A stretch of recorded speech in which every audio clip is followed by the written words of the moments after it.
Hello mga beshi ko!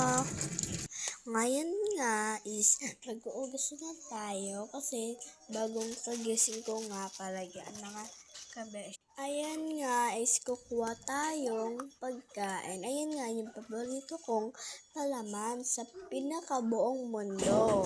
And ayan nga, umugas ulit ako kasi nadumihan ng aking kamay. Ayan, diba tapos na tayo. At ayan nga, kumakain na nga tayo. Ayan.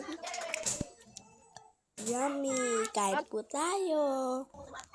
Yan. Yan. Yan, diba?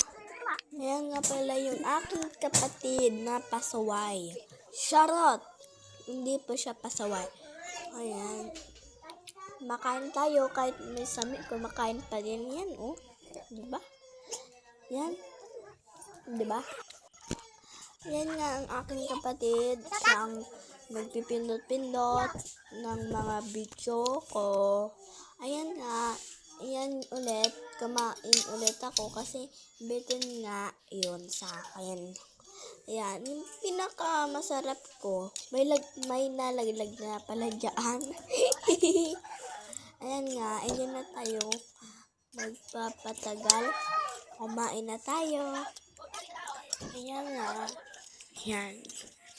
Sorry nga pala yung voice over ko kasi may sipon ako dyan. Sorry guys. Ayan nga yung aking kapatid kung ano.